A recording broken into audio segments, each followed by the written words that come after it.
Keynote salon में आपका स्वागत है। आज हमारे साथ हैं एयू स्मॉल फाइनेंस बैंक के MD and CEO mister Sanjay Agrawal ji. Sanjay Agrawal ji यूं तो चार्टर्ड अकाउंटेंट भी रह चुके हैं और कई सारे इनको बिजनेस के क्षेत्र में अवार्ड भी मिले हुए हैं, लेकिन इन्होंने राजस्थान के जयपुर से एयू बैंक की स्थापना की और देखते देखते बैंकिंग लाइसेंस में मिला और आज के डेट में एयू बैंक एक बहुत बड़ा नाम बन गया है।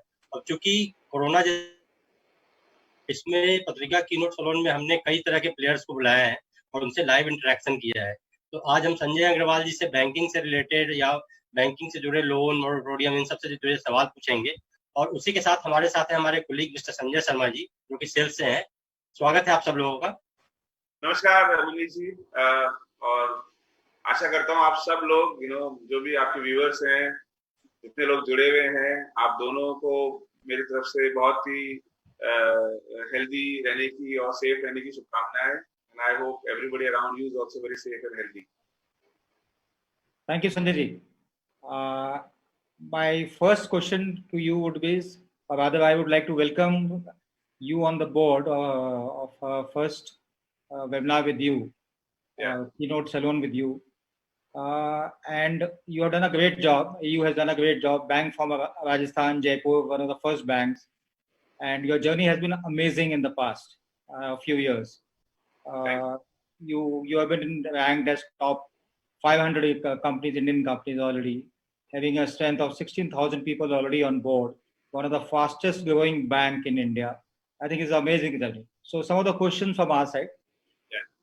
Sanjay ji, banking जो है आज मतलब COVID was relatively doing better, especially the private banks.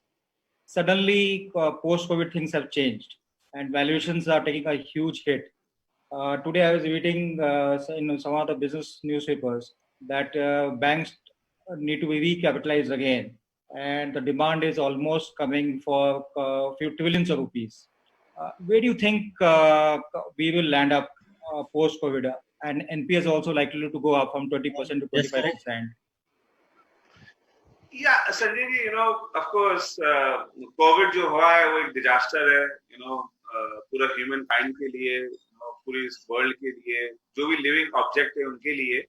सो उसकी जो भी इफेक्ट होगा वो तो होने वाला है, बट मुझे लगता है जितनी भी रिपोर्ट्स हम अभी पढ़ रहे हैं वो सब एस्टिमेशन है, और ऑफ कोर्स जो लोग इस जॉब में हैं कि उनको एस्टिमेट करना होता है, उनको रिस्क समझनी होती है, उनको एक नंबर देना होता है। तो मैं अभी बहुत उस चीजों पे नहीं जाना चाहता कि इंडिया की इकोनॉमी कॉन्ट्रैक्ट हो जाएगी, कितने बिलियन रुपीस इंडिया को कैपिटलाइज करने पड़ेंगे, क्योंकि मैंने पर्सनली भी पिछले 25 सालों में 4-5 इवेंट देखे हैं और हमने सबने देखे होंगे, लाइक व्हाट हैपेंड इन 2008 जब फाइनेंशियल क्राइसिस हुआ था, 2013-14 में ऑयल क्राइसिस था, 2017 में जब अपना डिमोनेटाइजेशन हुआ था। तो बहुत सारी रिपोर्ट जब भी आई थी, but world has become better place after every event, right? So I am very hopeful कि जब ये चीजें संभलेंगी तो जैसे हम इसको टूटते हुए देख रहे हैं वैसे हम इसको बनते हुए भी देखेंगे। बट अभी टूटना कितना है जो कि अपन बात कर रहे हैं एस्टिमेशन की, तो मुझे लगता है कि देखिए banking is not only about loans, banking is about trust. Banking आपकी मतलब आपकी जीवन की बहुत बड़ी जरूरत नहीं है, लेकिन बहुत बड़ी नेसेसिटी है। मतलब आपको बैंक, आपने देखा पिछले 60 दिन में बहुत चीजें बंद थी लेकिन बैंक चालू थे। और मैं अपना बैंक का डेटा देता हूं आपको कि हमने पिछले 60 दिन में हमारे नंबर ऑफ डिपॉजिटर्स बढ़ गए, हमारे transaction internet banking mobile banking पे बढ़ गए थे। हमारे यहाँ पे पूरे 60 डेज जब भी वर्किंग डे था उसके अंदर हमने ब्रांच खोली थी, राइट। हमारी करीब 600 टच पॉइंट है और आपको जान के आश्चर्य होगा करीब 10 टच पॉइंट के अलावा एवरेज सारे टच पॉइंट हर दिन खुले थे, on a working day. So banking is not about loan. जो अपन बात कर रहे हैं कि बैंकों को तकलीफ आ सकती है और लोन की जो हमने दे रखी है उनकी रिकवरी में तकलीफ आ सकती है। ऑफ कोर्स इतना बड़ा लॉकडाउन था, बहुत सारे कस्टमर मार्जिनल होते हैं, बहुत सारे कस्टमर मार्जिन पे काम कर रहे होते हैं, तो उनको तकलीफ आ सकती है। लेकिन मुझे लगा है कि अभी पिछले महीने भर से काफी वापिस वी हैव ओपनड अप। सो मुझे लगता है यहाँ से लेके हमें सितंबर तक, बिकॉज काफी कुछ रिलैक्सेशन जो इंडियन गवर्नमेंट ने दिया है या आरबीआई ने दिया है उसको आने में भी थोड़ा टाइम लगेगा। तो मैं इसका रिजर्वेशन रखना चाहूंगा कि हम क्या हमारे लिए एक्चुअल डैमेज है because I'm a banker, I cannot only predict, I can only estimate. Right? मुझे थोड़ा डेटा चाहिए होता है रियल में समझने के लिए कि कहाँ किस तरफ नुकसान होगा और कैसे होगा.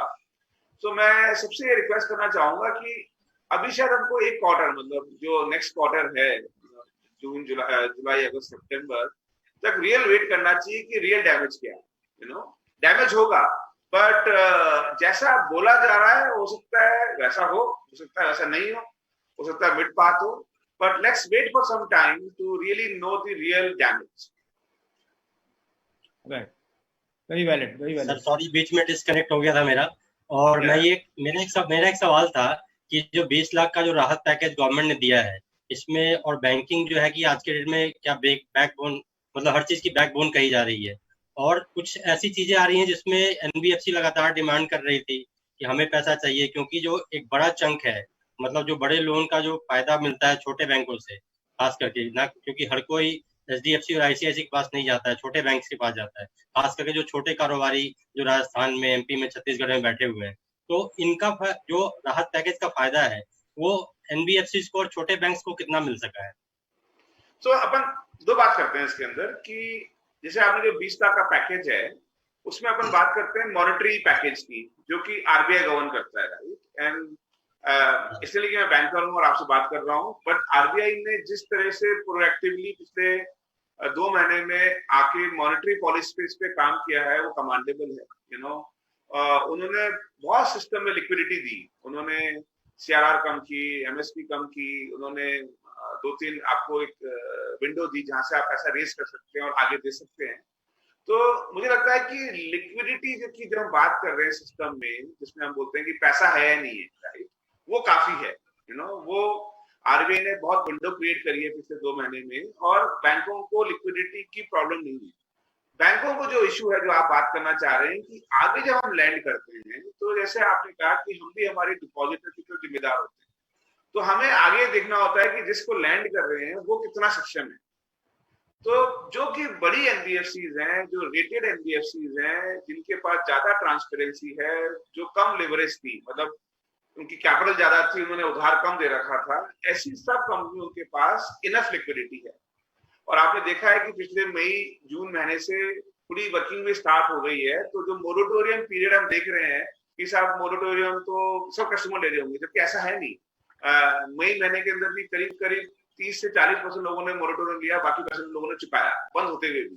तो जब जून जुलाई अगस्त में जब काफी इकोनॉमी वापस आ जाएगी, तो मुझे लगता है कि लोग बहुत मोरेटोरियम लेंगे, तो उनके पास लिक्विडिटी और आ जाएगी, खुद ही सेल्फ लिक्विडेट हो जाएंगे. एंड प्लस बिकॉज यदि आप सक्षम हो, आपकी बैलेंस शीट अच्छी है, आप गवर्नेंस दिखा सकते हो, आप ट्रांसपेरेंसी दिखा सकते हो, आप ये टेबल पे आके बहुत ईमानदारी से बात कर सकते हो कि भैया मेरा पैसा नहीं डूबेगा आगे का, तो बैंक आपको लैंड कर रहे हैं. राइट. हमारे पास 160 एनबीएफसीज हैं और हमने सबसे बात करी और बड़ा अच्छा डेटा है हमारे पास कि पिछले 2 महीने में लॉकडाउन के बाद भी करीब करीब 75% लोगों ने हमें टाइम पे इंस्टॉलमेंट चुकाई है एनबीएफसीज ने, बिकॉज उनके पास भी पैसा था सामने से. सो कई बार क्या होता है कि हम 2-4 इंसिडेंट को या 2-4 लोग जो छोटी एनबीएफसीज होंगी, जो इतनी हाईली गवर्न नहीं होंगी, ट्रांसपेरेंट नहीं होंगी, वो थोड़ा ज्यादा सिस्टम पे आवाज कर देते हैं, तो पूरा सिस्टम उससे हिल जाता है. जबकि मनीष जी, एक बात है कि 2018 से समस्या चल रही है. 2018 से में जब ये आईएलएफएस क्राइसिस हुआ था, यदि आपको उस बात का एहसास हो, उसके बाद 2 साल तक आरबीआई ने इसको बहुत ढंग से मैनेज किया था ऑनेस्टली, और उन्हीं कंपनियों को ज्यादा दिक्कत आई जहां पे गवर्नेंस थी. देखिए, एनबीएफसी को हम पैसा कब नहीं देते जब हमें क्लियरिटी नहीं होती कि तू पैसा लगाएगा कहां, और यदि तो लगाने में भी तूने गड़बड़ कर रखी है, तब हम उनसे डर जाते हैं. तो ये लोग जरूर बोलते हैं कि लिक्विडिटी रिस्क है. मैं हमेशा बोलता हूँ एनबीएफसी में लिक्विडिटी रिस्क नहीं होती, तुम्हारी गवर्नेंस रिस्क होती है, तुम्हारी एसेट रिस्क होती है. और मुझे ये संतुष्टि नहीं मिलती कि तुमने पैसा लगा कहां रखा है. यदि आप सारी एनबीएफसी चाहे छोटी बड़ी जितनी भी हो, मैंने भी 22-23 साल एनबीएफसी चलाई है, तो मुझे पता है कि बैंकर को एक अटमोस्ट ट्रस्ट चाहिए आप पे कि आप जो बोल रहे हैं और जो जमीन की हकीकत है वो एक है. यदि आपने वो ट्रस्ट और वो कॉन्फिडेंस दिया तो आपको पैसा मिलेगा. संजय जी, मेरा नेक्स्ट सवाल इसी से रिलेटेड है कि 20 लाख करोड़, मतलब कि it is unheard number for which is 10% of the GDP of the country. But is it enough, or government, or how government could have done little more differently? नहीं, अमेजिंग क्वेश्चन। बहुत, ये question बहुत पूछ रहे हैं और हम खुद से भी पूछता रहता हूँ कि is it enough. But Sanjay ji, आपको ये मानना पड़ेगा कि जो सिचुएशन है अभी जो हुई है वो 100-200 साल 400 साल में पहली बार आई होगी। और जब आई है, जब हम बात कर रहे थे कि world has become one, there is no distance, और मतलब 24/7 वर्ल्ड चल रहा था, टेक्नोलॉजी ड्रिवन वर्ल्ड चल रहा था। And suddenly, this comes and, the people like even US, Europe, इतने डेवलप्ड हैं, वहां से भी इतनी खराब खबरें आ रही थी स्टार्टिंग में अप्रैल में। तो ये एक नेचुरल रिएक्शन था कि इंडिया ने जो एक्शन लिया, मेरे हिसाब से बहुत एक्सट्रीम एक्शन था, बट स्टिल मुझे लगता है कि जो लोग लीडरशिप पे थे उनके पास बहुत सारी इंफॉर्मेशन रही होगी कि जिनको लगा कि ये अभी करना है हमें, राइट। तो मुझे लगता है कि ये स्थिति जो बन रही है वो सबके लिए नहीं है, मतलब चाहे वो लीडरशिप हो, चाहे वो एडमिनिस्ट्रेशन हो, चाहे वो पुलिस हो, लॉ एंड ऑर्डर हो, रिपोर्टर्स हो, मैं एज ए कंज्यूमर हूँ, चाहे मैं एज ए बैंकर हूँ, यू एज ए मीडिया हो, सबके लिए बहुत नई तस्वीर है, राइट। तो सब अपने अपने तरीके से उसको बढ़ने की सोच रहे हैं। मुझे लगता है इस इंसिडेंट के बाद जब हम लर्निंग्स होंगी, वो कभी फ्यूचर जब कभी आई यही चैलेंज, वो 100 साल बाद आए, 200 साल बाद आई, तब एसओपी बनेगी। तो मुझे लगता है कि अभी गवर्नमेंट को भी, मतलब ऑफ कोर्स इसमें दो पार्ट है, एक आरबीआई का पार्ट है और एक गवर्नमेंट का खुद का पार्ट होता है। जब हम बोलते हैं मॉनेटरी, जहाँ पे आप इंटरेस्ट रेट कम कर सकते हो, लिक्विडिटी इन्फ्यूज कर सकते हो, आप थोड़े जो नॉर्म्स होते हैं, फाइनेंशियल नॉर्म्स, उसको थोड़ा ट्विक कर सकते हो, जैसे आप मोरेटोरियम दिया, वो एक मॉनेटरी है। मुझे लगता है ऐसे मॉनेटरी यदि आप कंपेयर करो पूरे वर्ल्ड को और इंडिया से, तो जो मेरे पास फीडबैक है एज ए बैंकर, जितना मैं समझ सकता हूँ, मुझे लगता है कि काफी कुछ अच्छा काम किया है आरबीआई ने और प्रोएक्टिवली किया है।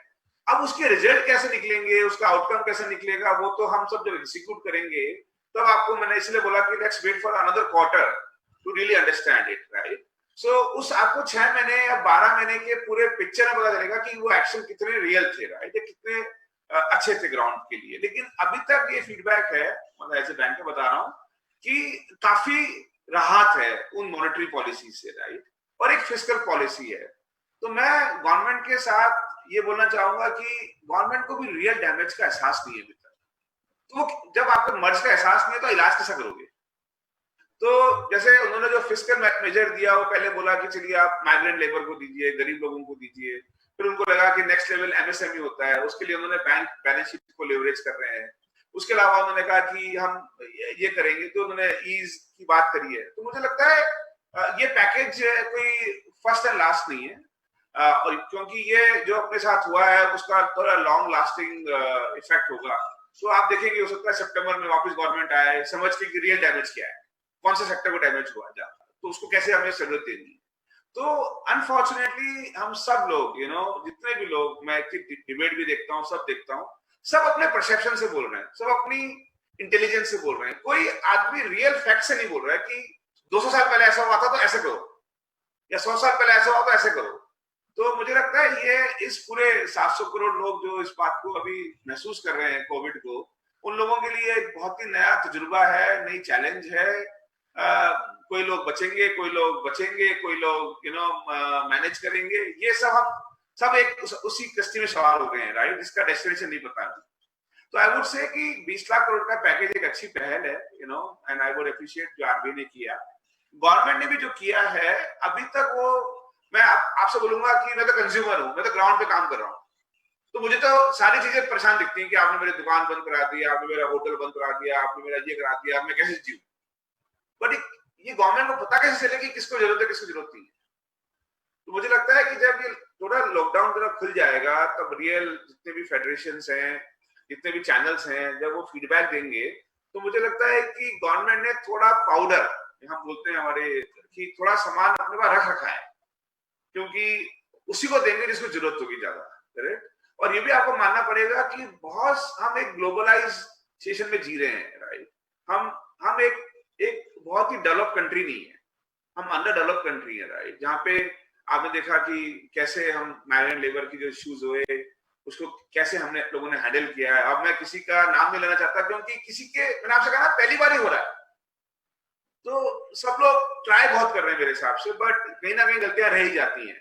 सो आई वुड से कि यहाँ से मुझे लगता है आज के हिसाब से ये एक नैरेटिव ठीक था कि government is responsive, government is understanding, but अभी भी मेरा ये मानना है कि आप अगले इस फिस्कल में 2020 और 21 में, depending on the requirement of sector, you know, customers, जैसे होटल वाले बोल रहे हैं कि हमको कुछ आना चाहिए, तो I think there will be something for hospitality. There will be something for maybe certain sectors जो उन्होंने एड्रेस नहीं किए होंगे आज. So यहाँ से भी आपको और दिखता हुआ मिलेगा चीजें. That's my own assessment. You talked about governance. देखिए, we had continuous problems. आपने IL&FS की बात की, PMC की बात हुई, येस बैंक का डिजास्टर हुआ, and हर स्टेट में छोटे छोटे cooperative banks we know कि they keep following on this. So you think we are doing a good job on the governance side from the management side? Well, ultimately you also spoke, आपने बात की trust की, तो कहीं ना कहीं private banking के कोऑपरेटिव बैंक का जो नेटवर्क था हर स्टेट के अंदर, स्पेशली महाराष्ट्र, गुजरात, तो ये तो मतलब कि it was like my bank, you know, इतना कंज्यूमर उसको कॉन्फिडेंटली बोलता था कि it is my bank, I can go do anything, इतने स्ट्रॉन्ग रिलेशनशिप कोऑपरेटिव बैंक की तो उसकी अभी नींव ही रिलेशनशिप पे खड़ी हुई थी। But I think somewhere we have failed as a governance on that. नहीं, तो मेरा दूसरा व्यू है संजय जी इस पे, एंड अपन गवर्नेंस की बात कर रहे हैं या बैंकिंग गवर्नेंस की बात कर रहे हैं, ये दोनों अलग पहलू हैं। मैं पहले गवर्नेंस की बात करना चाहता हूँ आपसे कि एज ए कंट्री हम अभी, यू नो, 70-80 साल हो गए, राइट? सो और मैं जितना हिस्ट्री में जाता हूँ कि एक कंट्री का इवोल्यूशन होता है कि आप जब 1947 में थे तो बहुत गरीब देश थे, यू नो, आप एज ए कंट्री, हमारी बहुत एस्पिरेशंस थी, तो कंट्री के रूल नहीं बने थे। तो 25-30 साल शुरू में तो ये नहीं पता था कि जैसे हम आज बात कर रहे हैं कि साहब हमें ये नहीं पता कि हमें टेस्ट कब इसका करना है। आप देखिए 2 महीने में भी कितनी रिलैक्सेशन हुई है कि पहले तो 1 महीने का क्वारंटाइन था, अब 7 दिन पे आ गए हम लोग, राइट? सो आई थिंक ऐसे ही हर चीज को हम सीख के, बहुत ही ऐसी कंट्री थे शुरू में कि 90 तक तो हर चीज पे लगाम थी। आप देखिए कि 71 से पहले तो बैंकिंग प्राइवेट थी, तो वो बैंकिंग पे लोन ही नहीं होते थे, पर नेशनलाइज किया गया 71 में। उसके बाद एग्रीकल्चर सेक्टर को, प्राइवेट सेक्टर को जिसकी जरूरत थी उस पर लोन दिया गया। तो पहले लोन दिए गए, फिर उसकी कोई कमी निकली, उसको ठीक किया गया, फिर 95 में वापस उसको प्राइवेटाइजेशन कर दिया गया, राइट? तो बस ऐसा मिला क्या, उसकी डिलीवरी अच्छी नहीं हो सकती वहां से। 95 में जब प्राइवेटाइजेशन किया गया, 91 में ग्लोबलाइजेशन किया गया एक्चुअली में, तो उस वक्त हमारे देश की ऐसी हालत थी कि कंट्री में कुछ हो ही नहीं रहा था। तो मुझे लगता है उस वक्त की हुकूमत ने, उस वक्त की गवर्नमेंट ने ये सोचा कि यार कुछ कराओ तो लो पहले, फिर पकड़ लेंगे लोगों को। तो देखिए गवर्नेंस ना संजय जी, ये आप पे डिपेंड करती है एज इंडिविजुअल, राइट? बिकॉज इतनी बड़ी, मतलब इट्स सेल्फ गवर्नेंस ऑनेस्टली, मतलब तो आप यदि आप चाहते रहना ईमानदार तो ईमानदार रहते हो, आपको लगता है कि बदमाशी है तो आप बदमाशी कर लेते हो। तो मेरे को लगता है कि 91 के बाद इंडिया में इतना ओपन हुआ सिस्टम, तो आप जब सिस्टम ओपन करते हैं तो बहुत सारे रूल्स रेगुलेशन फ्रेम नहीं कर पाते हो, क्योंकि आपके मन में ये होता है सब कुछ खोल दो, सब कुछ खोल दो, सब कुछ खोल दो, let people build their business. तो 91 के बाद से लेकर 2014 तक, यू नो, मैं 25 साल में, मैं भी यंग लड़का था, मैंने भी उस वक्त काफी चीजें महसूस कर रहा था सामने। उस वक्त एक जुनून था कंट्री के अंदर कि India can go, you know, मतलब आसमान छू सकता है। तो उस वक्त क्या होता है, लोग बहुत टेम्प्ट हो गए, लोगों ने गलतियां रास्ते पकड़ी। तो आप यदि मेरे से बात करो बैंकिंग में, तो बैंकिंग में तो कम फ्रॉड हुआ, बाकी जगह देखिए आप, डायमंड में कितने फ्रॉड हुए, आप देखिए एविएशन में कितने फ्रॉड हुए, जनरल इंपोर्ट एक्सपोर्ट में कितने फ्रॉड हुए। सो हमको ये कलर कर देना कि कोई बैंकिंग एंड फाइनेंशियल सर्विसेज में ज्यादा फ्रॉड हुए, मैं नहीं मानता उस बात को। इतना स्ट्रक्चर थोड़े गलत बने हुए थे। जैसे कोऑपरेटिव बैंक था, वो इतना पुराना स्ट्रक्चर था कि उसको आरबीआई ने 90s में आके ठीक करना चालू किया था। आप देखेंगे आरबीआई ने 2000 के बाद किसी नए कोऑपरेटिव बैंक को लाइसेंस ही नहीं दिया 2000 के अंदर। अब पहले जो बन गए उनको बंद कैसे करेंगे? तो उनके कुछ ना कुछ बातें आज तक आती रहती है, कई बार पीएमसी उठ जाता है, कई बार आपका राजस्थान का एक बैंक उठ जाता है। तो ये तो अब एज ए सिटीजन और ऐसे कंट्री हमको हमको एक्सेप्ट करना ही पड़ेगा, क्योंकि ये पुरानी चीजें हैं और इसका इफेक्ट अभी आपको अगले 10-20 साल भी आ सकता है, लेकिन नया नहीं आ रहा है। तो अच्छी बात क्या है, 20 साल पहले रेगुलर बदलेगा, ये नहीं करेंगे। तो ऐसे मुझे लगता है कि 2014 के बाद इस प्रेजेंट लीडरशिप ने एक बहुत ही सख्त रुख अपनाया कि भैया कंट्री में रूल का राज आएगा, मतलब कि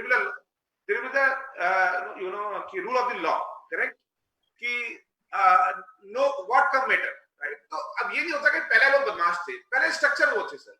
तो मेरे हिसाब से गवर्नेंस इस कंट्री में पिछले 20 सालों में मेरे हिसाब से बढ़ी है सर, और मैं उसका रीजन बताता हूं।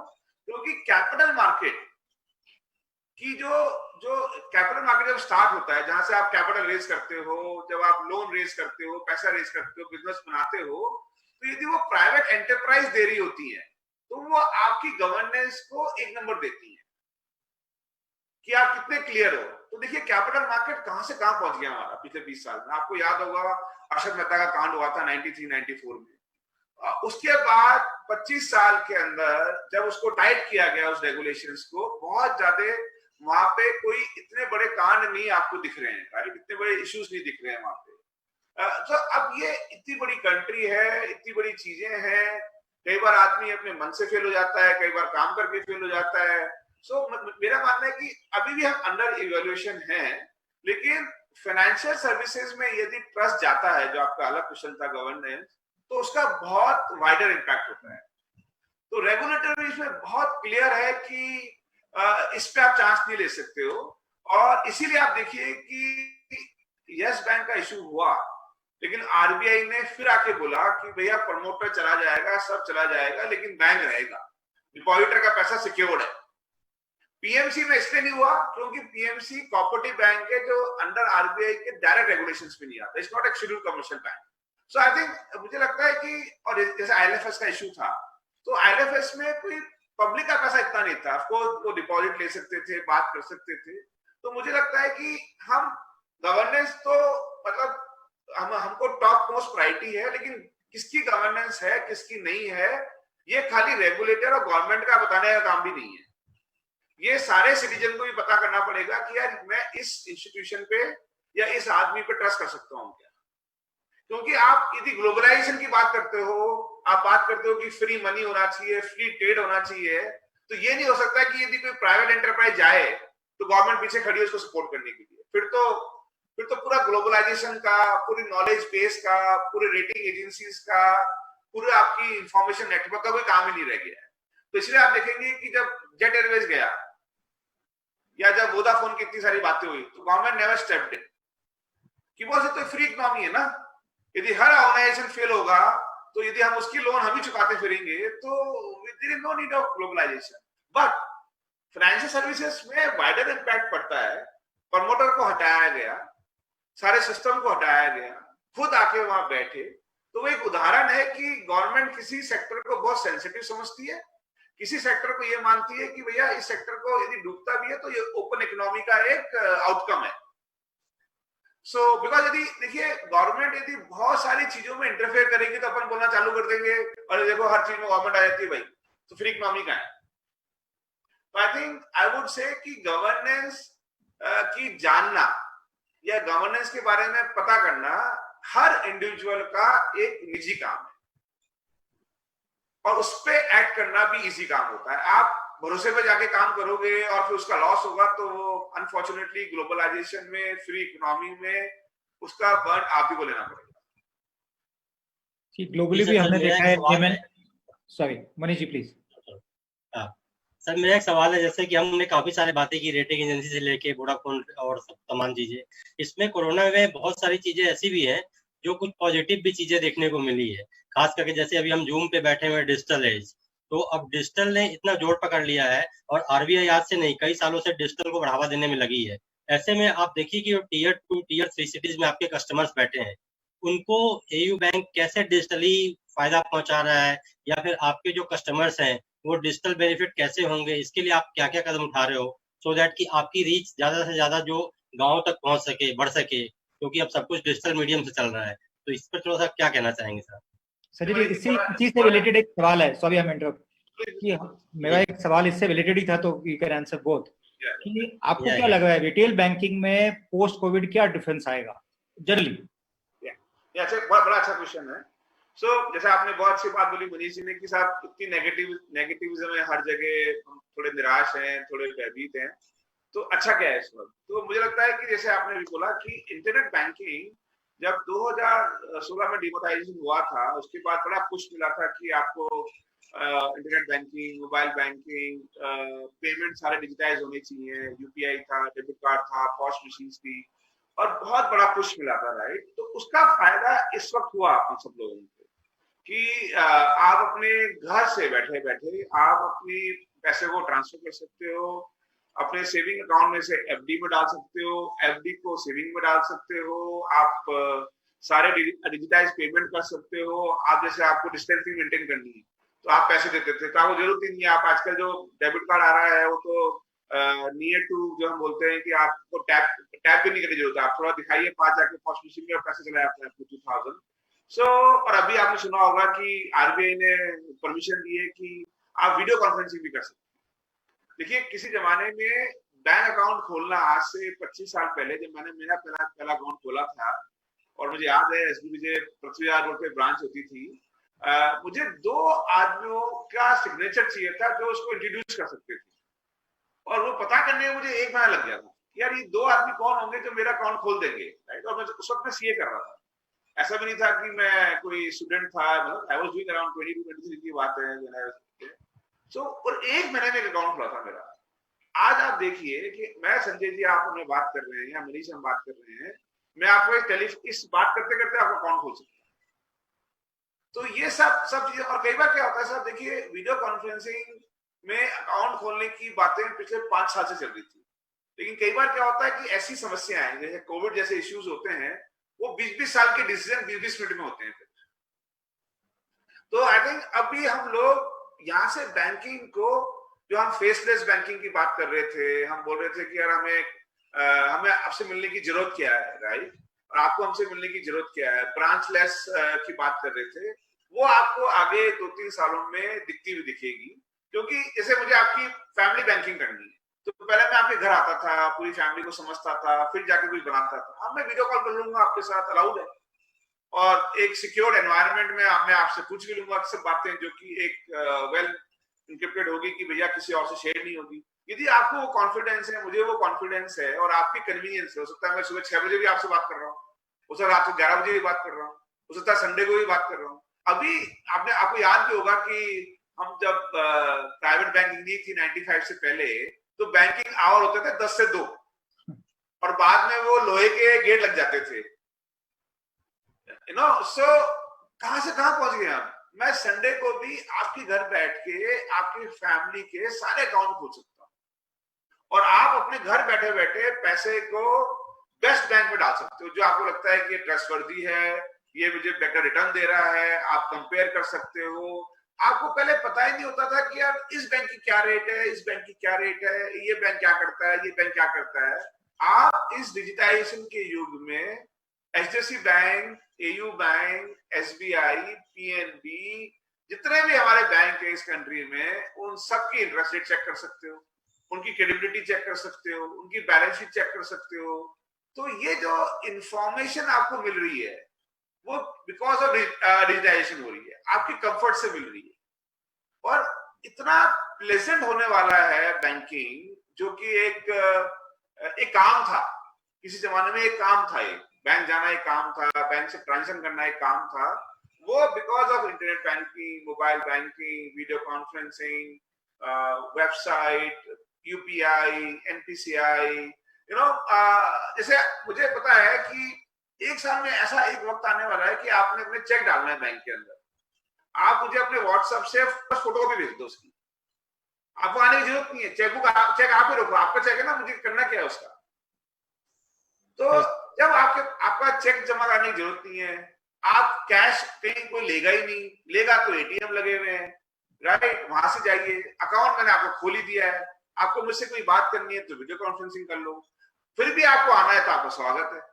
सो मुझे लगता है कि यहाँ और प्लस देखिए इसमें एक तो सबसे अच्छी बात क्या हो गई, जैसे कि हम जब लोन देते थे ना संजय जी, तो 2-3 लोग ही मिल पाते थे कस्टमर से, तो थोड़ा डिसीजन भी डिले होता था। अब जैसे कोई बड़ा कॉर्पोरेट है, मुझे उससे मीटिंग करनी है, तो बोलूँ आ जाओ भाई वीडियो पे, तुम्हारे सीएफओ को लेके आओ, तुम्हारे सेल्स हेड को लेके आओ, तुम्हारे टेक्निकल हेड को लेके आओ, और मैं समझूंगा कि तुम अपनी फैक्ट्री कैसे चला रहे हो। तो आई थिंक जो कनेक्टिविटी है, जो एक कम्युनिकेशन है, जो एक कनेक्ट है, वो इतना हाई लेवल पे जाने वाला है इस पोस्ट कोविड, और एयू ने तो चालू भी कर दिया है। सो कि हम इसको यहाँ से इंप्रूव करते हुए देखेंगे, और यदि ऐसा हुआ तो कॉस्ट बचेगी। कॉस्ट बचेगी तो दो फायदे हैं, या तो हम आपको आपकी रिटर्न ज्यादा देंगे आपके डिपॉजिट पे, या हम लोन की रेट कम करेंगे। दोनों में ही, दोनों अलग डिफरेंट कस्टमर है, लेकिन दोनों को फायदा होने वाला है। सो मुझे लगता है कि इस स्थिति में, क्योंकि मैंने भी देखा कि इतने घर वाले, मतलब जो लोग कभी टेक को यूज ही नहीं करते थे, जिन्होंने जूम का, लाइव साइज का, पता नहीं लूडो वूडो कहाँ, कोई यूएस बैठा हुआ है, कोई अमेरिका बैठा हुआ है, और सब, मैं जयपुर बैठा हुआ, चारों लूडो खेल रहे हैं, और इतना कन्वीनियंट बना दिया लोगों ने अपने आप को टेक्निकली, कि मुझे नहीं लगता कि जब हम, बिकॉज क्या होता है, टेक्नोलॉजी तो होती है, अडॉप्शन बहुत वीक होता है। तो इस कोविड की वजह से अडॉप्शन बहुत हाई हो गया है, एंड आई थिंक अडॉप्शन बहुत हाई हो गया है। सो आई फील कि हम बहुत ही ऑपरेटिवली बहुत लेस एक्सपेंसिव हो जाएंगे, और बहुत एफिशिएंट हो जाएंगे, बिकॉज हमारे पास 7 दिन होंगे आपसे काम कराने के, हमारे मन में वो 10 से 2 की छवि नहीं होगी। True, true. देखिए, हर कोई आपदा जब आती है तो कुछ ना कुछ अपॉर्चुनिटी लेके आती है। आपने कुछ बात की digitalisation, non face banking moving to your houses on video conferences. We have seen कि जब लास्ट टाइम डिमोनेटाइजेशन हुआ था, डिजिटल पेमेंट उस टाइम से पैदा हुआ था। Paytm became Paytm only after demonetisation. So what are the opportunities you think now, कि आपको क्या लग रहा है ऐसी कोविड, पोस्ट कोविड क्या क्या अपॉर्चुनिटी निकलेंगी, क्या क्या सेक्टर्स निकलेंगे जो कि which will create an opportunity for India? And we are yet to talk about China, which is my next question to you. China opportunity. So within the current system operations, ऐसे कौन से sector आपको लगता है कि जहां which is likely to do well? नहीं, देखिए, आप इसके दो तरीके हैं। अगेन कि हम पास्ट में जाके देखें कि जब भी ऐसी पैंडेमिक हुआ है और ऐसी चीजें हुई हैं, तो साइकोलॉजी वाइज, सोशलाइज वाइज क्या क्या चेंज आए वर्ल्ड के अंदर, राइट? सो मैंने पढ़ा नहीं है, but somebody was telling me कि 400-500 साल पहले यूरोप में एक बहुत बड़ा ऐसी एक इशू हुआ था, पैंडेमिक आया था, तो करीब आधी पॉपुलेशन यूरोप की खत्म हो गई थी अराउंड 500 साल पहले। उसके बाद यूरोप में ये सारा जो आर्ट कल्चर आया, या थोड़ा ये जो हॉलिडे कल्चर आया कि life is like holiday, right? तो लोगों ने एंजॉय करना, लाइफ को अलग लेवल पे लेके जाना, एक उनको पता लगा कि ये हकीकत होती है कि एक आदमी आएगा और एक तो जाएगा भी।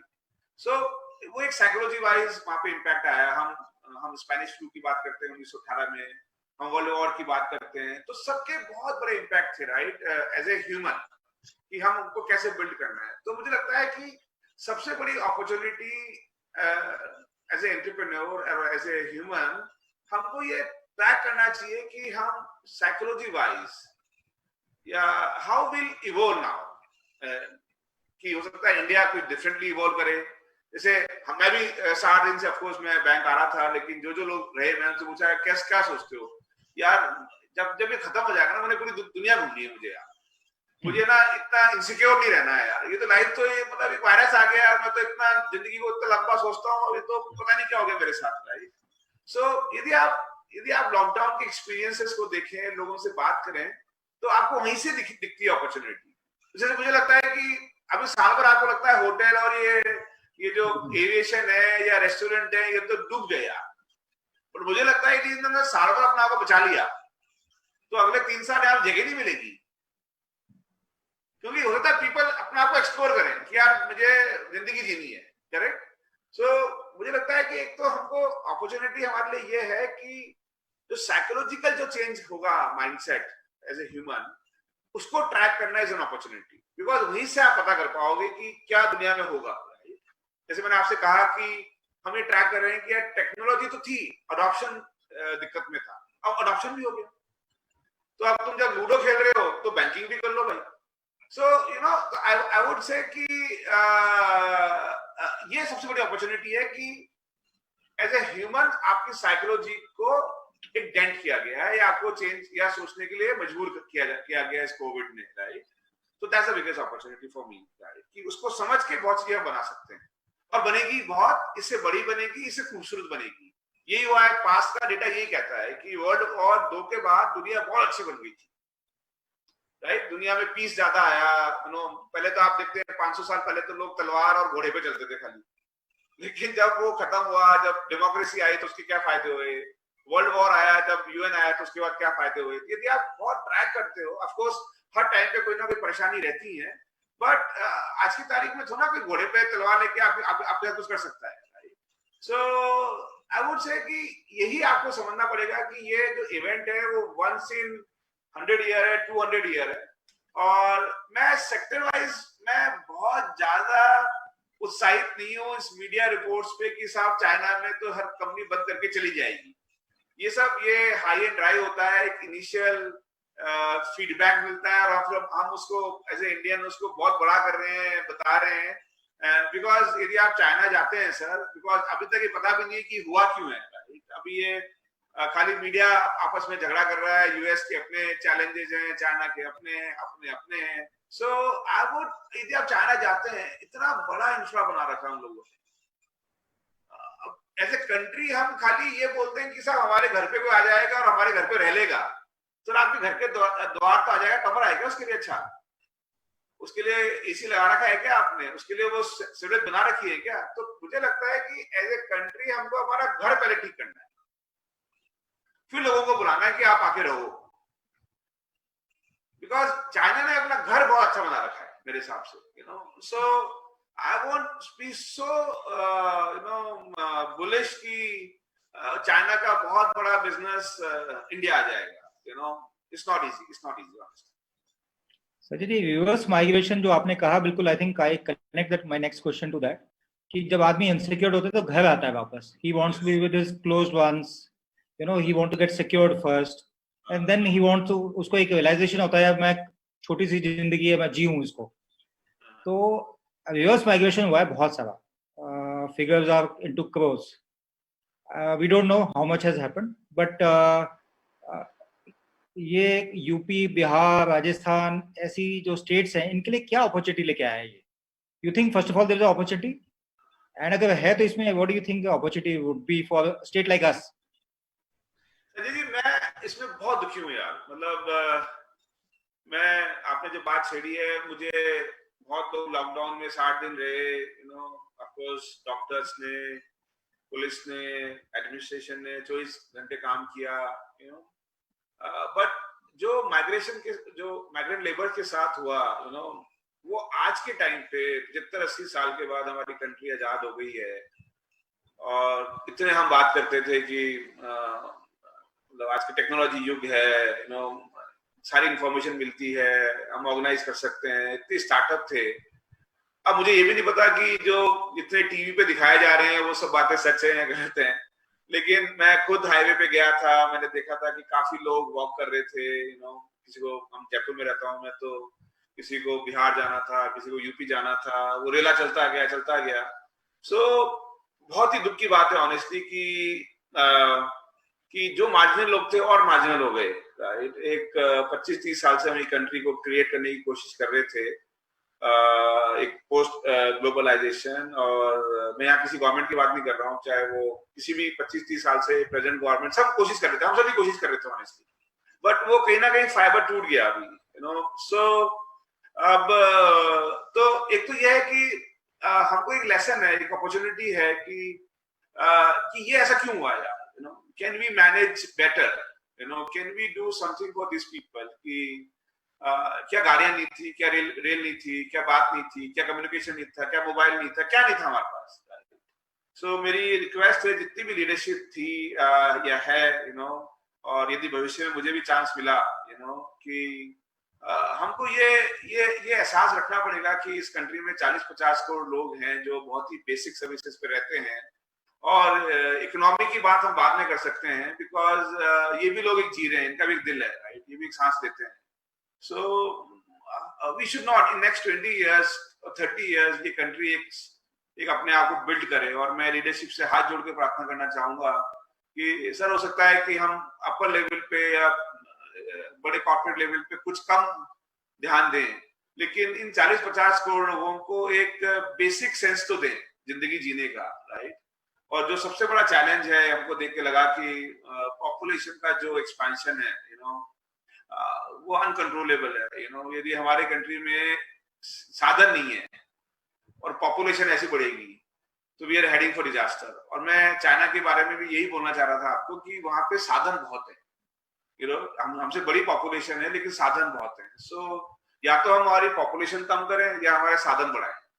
तो एक तो अपॉर्चुनिटी ये है as a country, as a citizen, as a human, कि हम, बिकॉज देखिए संजय जी, 47 की मैं तस्वीरें देखता था, वो रेलगाड़ी, वो बैलगाड़ी में लोग आ रहे थे, और हमेशा सोचता था यार कि उस वक्त दुनिया कैसी थी यार, कि लोग वो अपना घर छोड़ना पड़ा, कि वो पाकिस्तान में थे वो हिंदुस्तान आए, जो हिंदुस्तान में थे वो पाकिस्तान गए. वो हमने सबने देखा है. मैं शायद 50 बार देख चुका हूँ पिछले 50 साल के अंदर, और हमेशा एक सिंपैथी रखता था उस सीन को देख के कि यार उस वक्त भी कितनी मिजरी हुई थी. लेकिन ये जो चीज हुई है शायद उसके बराबर की है. और ये हमारे सामने हो गई, इतने एडवांस देश में हो गई, right. So I would actually urge to my leadership की बॉस, अगले 30 साल में इसको तो खत्म करते हैं. कैसे करेंगे, कोई प्लान करते हैं, बात करते हैं, समझते हैं. But that's the biggest opportunity for this country कि हम इन 40 करोड़ लोगों को, 30 करोड़ लोगों को, जो भी परिवार हैं, मुझे इतना डेटा का एहसास नहीं है, वो सिस्टम में होगा, लेकिन हम ऐसे बोलते हैं हमेशा, उनके लिए कुछ करें, कि life becomes important for them also. That is one biggest opportunity. Second, मुझे लगता है कि जो आप बात बोल रहे हैं कि दो तरह के लोग थे, एक तो था स्किलफुल और एक था अनस्किल्ड, राइट. तो मुझे लगता है कि कुछ लोग, जैसे 10 लोग राजस्थान से बिहार चले गए और बिहार से 5 लाख लोग आ गए और दोनों ही अनस्किल्ड थे, तो बैलेंस हो जाएंगे. यहाँ पे लोग यहाँ पे काम कर रहे हैं, वहां के लोग वहां पे काम कर रहे हैं. सो मुझे जो एक बात लगी, मैं सिर्फ बोल रहा हूँ, मुझे डेटा नहीं पता, कि यार हो सकता है कि दोनों को सेम तनख्वाह मिलती थी, बिहार वाले को भी और राजस्थान वाले को भी, बट वो राजस्थान वाला बिहार में था, बिहार वाला राजस्थान में था, तो भैया अपने घर पे रह के काम कर लो यार. एक तो वो मुझे अच्छा लग रहा है. बाकी जो स्किलफुल लोग हैं, ऑफ कोर्स उनको तो वही काम करना पड़ेगा, और मुझे लगता है कि वो 2-3-4 महीने में जब स्थिति वापस नॉर्मल होगी, तो सारे जो एंटरप्रेन्योर होते हैं, एमएसएमईज हैं, एसएमईज हैं, बड़े कॉर्पोरेट हैं, उन लोगों को वो बुलाएंगे और काफी फैसिलिटी देंगे. तो एक वो मुझे काफी अच्छा सेंस लग रहा है कि जब इस बार आदमी आएगा तो वो पूरी बात करेगा कि सर, मुझे बुला तो रहे हो, तो मुझे कहाँ रखोगे, कल को लॉकडाउन हो गया तो क्या करोगे, तनख्वाह दोगे नहीं दोगे मेरे को. तो मुझे लगता है कि इस इवेंट से जितने भी लेबरर है वो ज्यादा, थोड़ी सी, मतलब मैं ये नहीं कहूंगा कि बहुत ज्यादा डिमांडिंग हो जाती है, बिकॉज उस पोजीशन में नहीं होते वो लोग, बट थोड़ा सपोर्ट मिलेगा आपको. So that's the third. बाकी मेरे को लगता है कि पूरे कंट्री को इस बात पे विचार करना चाहिए कि यार कैसे संभालें इनको यार. इनके बिना, देखिए, इनके बिना वजूद नहीं रहेगा हमारी कंट्री का. इतने लोग यदि मतलब अनएम्प्लॉयड है, साधन नहीं है, तो क्या करने वाले हैं अगले 25-30 साल के अंदर. तो बात थोड़ी तकलीफ की है, लेकिन वही हमारी अपॉर्चुनिटी है. मनीष जी. सर, इसी तरह लेबर, जैसे कि लेबर पे बात अभी हमारी हो रही थी, एसबीआई की इको रिपोर्ट का लेकर आई, जिसमें कहा गया कि, मैं नौकरी पेशा की बात कर रहा हूँ अपार्ट फ्रॉम लेबर, कि जिसमें कहा गया कि 20 करोड़ मई में जो लॉकडाउन में ढील दी गई, उसमें 20 करोड़ लोग कम से कम वापस काम पे लौट आए हैं, जबकि अभी भी अप्रैल में 12 करोड़ लोग जो थे नहीं लौट के आए. और उसमें एक बात और कही गई कि Q1 जो होगा, Q1 ड्रास्टिक मतलब रहा इंडियन इकोनॉमी के लिए, और उसमें 40% का जो जीडीपी है वो 40% का लॉस होगा. But second quarter and third quarter, second quarter is the recovery period, and then third quarter से इकोनॉमी सही में आने लगेगी. तो अभी तक तो हम लेबर की बात कर रहे थे, अब हम बात करते हैं नौकरी पेशा लोगों की. जिसमें हमारे आप जैसे सब लोग आते हैं नौकरी करने वाले लोग, इनका भी हाल कुछ बहुत अच्छा कभी नहीं। बैंक नहीं, आप तो हम लोगों को नौकरी देते हैं, बट नॉर्मल कह रहा हूँ कि ये लिए मनीष जी के द्वारा सब लोगों को ये बताना चाहता हूँ कि हो सकता है मैं एज ए प्रमोटर प्रसीव होता हूँ, लेकिन मुझे भी बैंक से तनख्वाह मिलती है। सो मैं भी आपकी श्रेणी में ही हूँ। Right right right. तो सर ये रिपोर्ट, इस रिपोर्ट से मेरा कहने का मतलब ये था कि इसमें दो चीजें हैं, एक तो पॉजिटिव साइन दिखा रहा है, एक निगेटिव है। तो इसको आप कैसे देखते हैं? क्योंकि जितनी भी आप देख लो, क्रिसिल देख लो, S&P देख लो, आज S&P ने भी कहा है, जितनी भी रेटिंग एजेंसी है सब वो डाउनग्रेड ही कर रही है। और आप एज एन बैंकर जानते हैं कि जब रेटिंग एजेंसी डाउन होती है तो क्यों होती है और लिक्विडिटी का उस पर कितना असर पड़ता है। तो ये थोड़ा सा अपने आप में दो तरफ की बातें हैं जो मैं आपसे थोड़ा समझना चाह रहा था। तो देखिए, सबसे मैं अपना व्यू दे रहा हूँ, राइट? तो मुझे नहीं पता कैसे काम कर, मेरा व्यू ये बनता है कि 23 मार्च को जब इंडिया में लॉकडाउन हुआ तो कंप्लीट रीसेट का बटन दब गया। तो मार्च 20 का से पहले का डेटा वैलिड ही नहीं है। आप हमेशा कंपेयर करोगे क्वार्टर 1 ऑफ दिस ईयर, आप कंपेयर कर रहे हो लास्ट क्वार्टर से, कंपेरेबल ही नहीं है, कंपेरेबल ही है। तो मेरा ये मानना है कि 1920 से कहानी जो हम बोल रहे हैं कि पीसी पोस्ट कोरोना, राइट, कि कहानी नहीं लिखी जाएगी, यही बात करी जाएगी। हो सकता है जैसे अभी तो क्या होता है कि यदि पता लगा है कि इस शोरूम से आज 10 स्कूटर बिक गए तो बड़ी खुशी मिलती है, अरे वाह 10 स्कूटर बिक गए, वापस तेजी आने वाली है, राइट? तो मुझे लगता है कि हमने अपने आप को से बिल्ड कर लिया है कि सब जीरो है। तो निराशा का भाव नहीं है। निराशा का भाव तो जब भी आता है जब माफ कीजिए मैं अखबार पढ़ता हूँ कि ये 5% टूट जाएगा या 5% जाएगा। मेरे लिए तो यदि इस महीने 10,000 मारुति बिक जाएंगी, यदि इस महीने मेरे लिए 10,000 टीवी बिक जाएंगे, इस महीने मेरे नीचे एक कल्याण ज्वेलर्स की शोरूम है, तो मैं आ जाकर सुबह पूछा कि कितने ग्राहक आए, राइट? मेरे आसपास के दोस्त लोग हैं, मैं उनसे पूछ रहा हूँ कितने ग्राहक है, डेली पूछता हूँ उनसे, तो बोलते हैं देखो सर इस बार आज 10 ग्राहक आए थे, तो मुझे खुशी मिलती है ऑनेस्टली। देखिए, ये कोई नॉर्मल इवेंट नहीं था। हमने कब सोचा था कि पूरी दुनिया बंद हो जाएगी? पूरी दुनिया बंद हो गई यार, मतलब it's not about India, right? तो मुझे लगता है कि यहाँ से हम लोगों को इस नंबर पे मैं बिल्कुल नहीं जाना चाहता हूँ, इसलिए कि मैं इस बार 2% जीडीपी ग्रो करूंगा, 3% करूंगा, 4 टाइम करूंगा।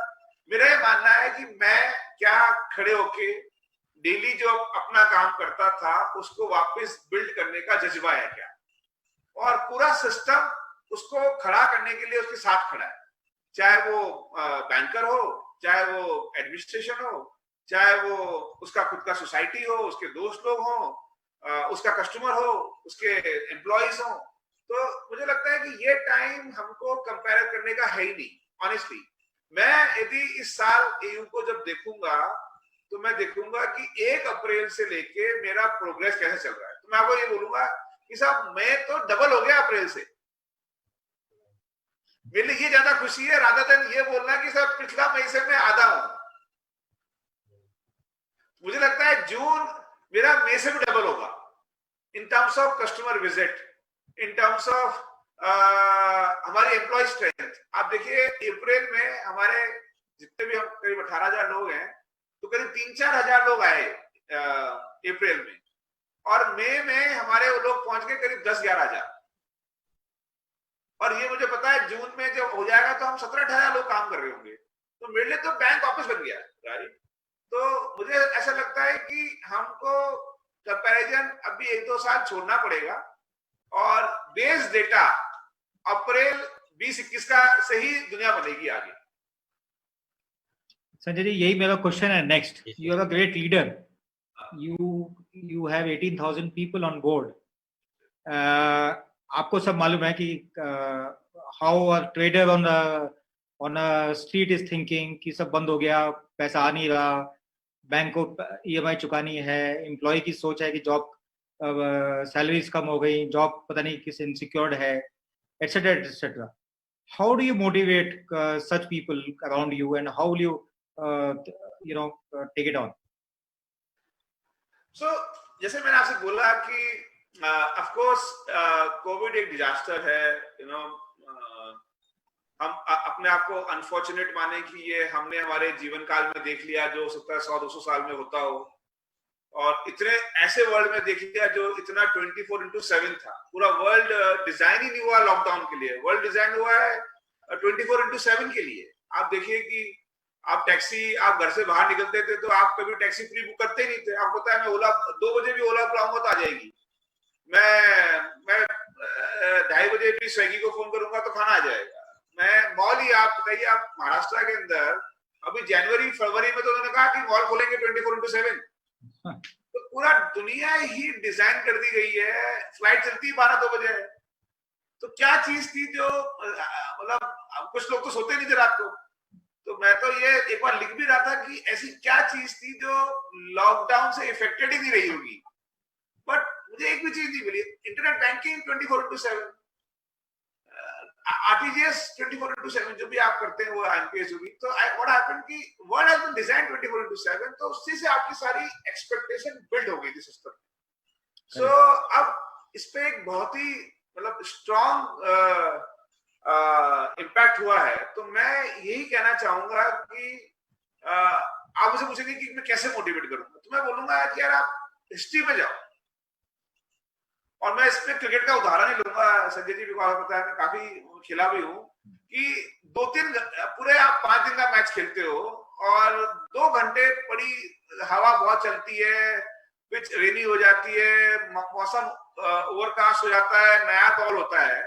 तो मैं हमेशा सोचता था यार ये घंटे पर निकाल लूंगा इस टाइम को, क्योंकि मैंने घंटे पर निकाल लिया ना तो ये बॉलर भी थकेगा, बॉल भी ओल्ड होगी और प्लस मौसम भी ठीक हो जाएगा, तब मैं शॉट ठोक दूंगा। तो मेरे हिसाब से अभी का वक्त ये है कि आपको आउट नहीं होना है। आप कुछ भी करिए, आप रन मत बनाइए, आप खर्चे मत करिए, आप जैसे भी आपके फाइनेंशियल्स हैं, जो भी आप काम कर सकते हैं, अपने आप को इस 2 घंटे बचा के रखना है। क्योंकि मौसम तो अच्छा होने वाला ही है सर, ये तो लिखा हुआ है। आप कोई पहली बार टेस्ट मैच खेलने नहीं आए हो, और जैसे मौसम ठीक हुआ और यदि आपने ऐसे खराब मौसम को भी निकाल लिया तो फिर तो अच्छा मौसम आप ही के लिए है। और गलती से आप आउट हो गए तो दूसरा प्लेयर तैयार है, वो खेलेगा आपकी जगह अच्छे मौसम में।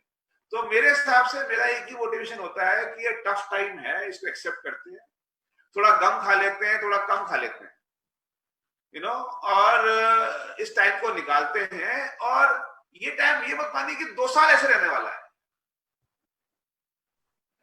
जैसे अप्रैल था वैसे मई नहीं है सर, और जैसा मई वैसे जून नहीं रहने वाला। या जैसे आपने कहा, मैं कल ही देख रहा था कि पावर की जो डिमांड है वो आप भी बोलेंगे वो बेस ईयर के बराबर आ गई है, राइट। जैसे आपने कहा कि 20 करोड़ लोगों में से 12 करोड़ लोग आ गए। तो मुझे लगता है कि थोड़ा सा अपने आप को खड़ा रखिए, कैसे भी करिए खड़ा यार। ये एक मैं उस इंडिविजुअल पे छोड़ूंगा, लेकिन आप ये सोच के क्विट मत करिए कि ये तो मैं बर्बाद हो गया, and world will become better. आप और मैं आज बोल रहा हूँ आपको 2020 में, जब हम 2025 में वापस शो कर सकते हैं, आप डेट लिख लीजिए आज ही की, तो अपन हो सकता है कुछ और बात कर रहे हैं। बिल्कुल Sanjay ji, auto has been a major forte of yours, right from when you were not even a banker that time. You are into auto loan, and auto contributes almost 8% to our GDP. Where do you think this sector will go? Because it's very, very essential कि जल्दी से जल्दी ये sector वापस आए, not only from industry point of view, from employment point of view, from all point of view. And used car, what do you see the future? मुझे लगता है कि pre-owned cars will do well post COVID. तो sir देखिए, ये sector भी, मेरी ये ओपिनियन है कि सेक्टर में बहुत सारे सब सेक्टर छुपे हुए हैं। जैसे कमर्शियल व्हीकल एक अलग होता है, एक टैक्सी व्हीकल एक अलग होता है, एक पर्सनल गाड़ी का अलग व्हीकल होता है, 2 व्हीलर अलग होता है, और इनके सबके अपने, और ठीक है लार्जली सबको हम ऑटो बोल देते हैं, बट यदि आप अंदर घुसते हैं तो आप देखते हैं कि जैसे टैक्सी सेगमेंट में एक कंप्लीट रिवॉल्यूशन हुआ लास्ट 5-7 साल में बिकॉज ऑफ उबर एंड ओला। तो वो सेक्टर एक अलग लेवल पे चला गया था, एंड आई होप कि people will become more, want to travel more in hygiene condition, they want to travel more safe. तो मुझे लगता है ओला उबर may go up more. लोग बोल रहे हैं कि टैक्सी नहीं चलेगी, मुझे लगता है कि यार मेरे पास पैसे तो है नहीं गाड़ी खरीदने के, तो पहले मैं कम से कम ये जो बस में घूम रहा था, मेट्रो में घूम रहा था, कम से कम टैक्सी तो कर लूं। सो जैसे मुझे लगता है कि और जैसे जितनी बड़ी हमारी कंट्री है, so there might be a blip sometime, but again taxi segment can sustain and can grow more, right?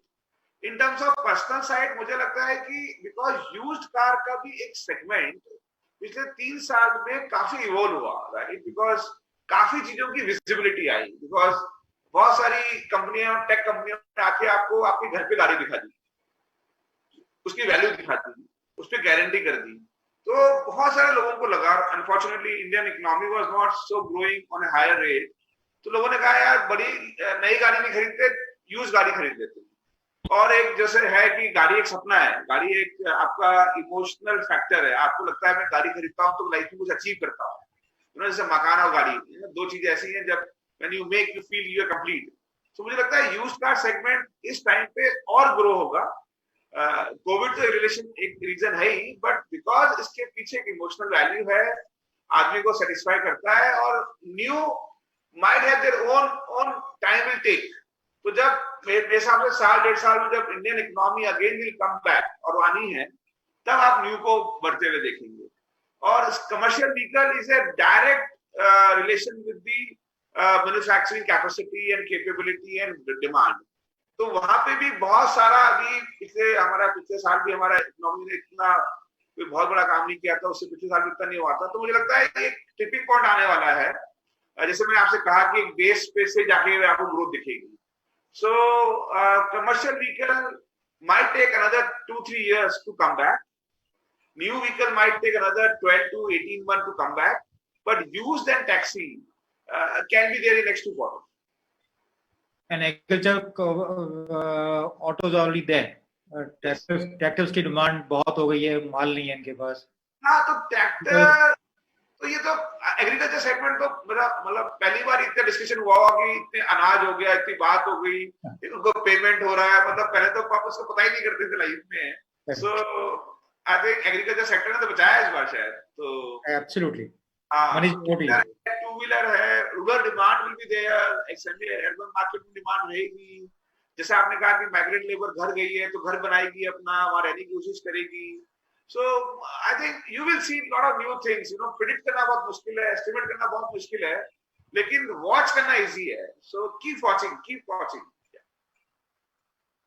Manish ji, sir मेरा एक आखिरी सवाल है। इसमें लास्ट जो आपसे बात हुई इतनी देर तक, पिछले 1 घंटे में मैं ये निकल के आया, क्योंकि मैं एडिटोरियल से हूँ तो इसलिए मैं इसको इस तरह से कर रहा हूँ कि जो डिजिटल बैंकिंग है वो उम्मीदों का नया भारत बनेगा, क्योंकि जितने भी चीजें हो रही हैं सब चीजें बदल रही हैं, और बैंकिंग अगर मजबूत है, आपकी बैंकिंग सिस्टम मजबूत है, तो आपकी इकोनॉमी को कुछ भी कोरोना आ जाए, कुछ भी आ जाए, उससे जल्दी रिकवर कर लेगी।